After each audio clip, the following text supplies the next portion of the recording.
Good morning, students. This is the third method for your valuation of goodwill.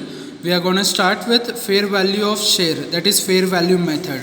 Now, this method is a combination of what we have learnt in our previous video, that is of intrinsic value and yield value.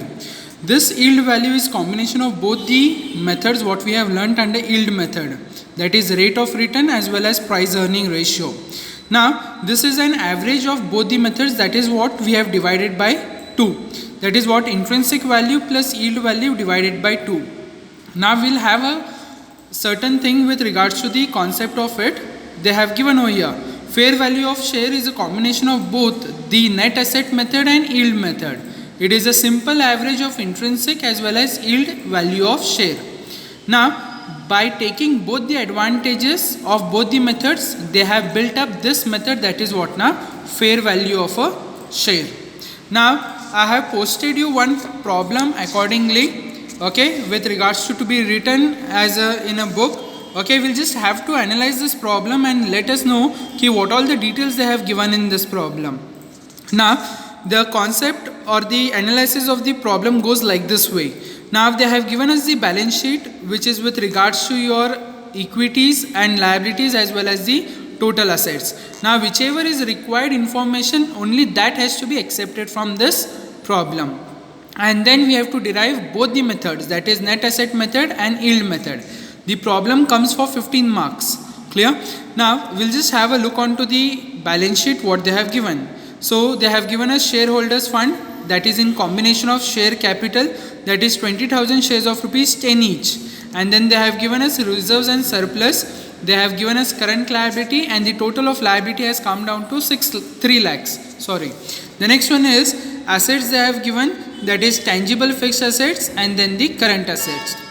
Now they haven't listed which are the tangible fixed assets. They have given in totality the tangible fixed assets, and then they have given us current assets which is of 1 lakh and that makes 3 lakhs. So this is what the balance sheet is all about.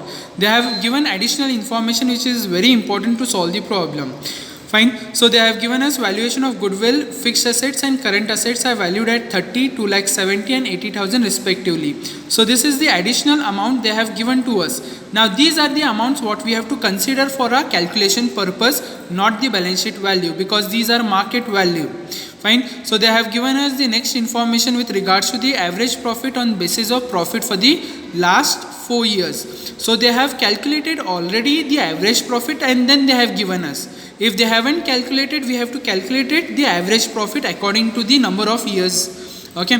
Then they have given us the transfer of how much profit, that is 25% of the transfer to the general reserve for every year.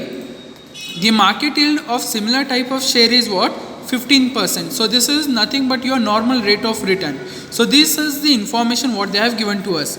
Now, we need to know what is the format for the net asset calculation and what is the format for the yield method. Now, we have to understand yield method according to the information given, that is the transfer of reserve, and then they have given us the profit, average profit they have calculated and given. So, first calculating the average, that is net asset method. So that goes what? Total asset which will be according to the market value. So goodwill they have given market value is 30,000, but if you want to look it for, they have given in totality the current assets and the non-current assets. So we have to take what the other information they have given. So goodwill is 30,000, fixed assets is 2 lakh 70, current assets are 80,000. So total assets is 3 lakh 80. Minus the outside liability, that is only one outside liability is there over here, that is of 60,000. So we have to less it over here, that will come down to how much? 3 lakh 20,000. And that we call it as what? Net asset available to equity shareholders. Fine. So we need not worry about the preference shares because it is not given in the problem. We need not worry about notional call which is not given in the problem. We need not take that. The resultant will itself will be called as what? Net asset available to equity shareholders. Now, we have to calculate the main formula, that is of net asset method, which is also called as intrinsic value method. That is what? Net asset available to equity shareholders divided by number of equity shares. Net asset available to equity shareholders is what? 3 lakh 20 divided by 20,000, which will come down to 16 rupees. That we call it as intrinsic value. Now, from the formula we have got the first value, that is of intrinsic value. Now we have to find out yield value as in similar fashion with regards to your two methods we have to apply over here. Okay, among that we have to apply the first yield method over here, that is what?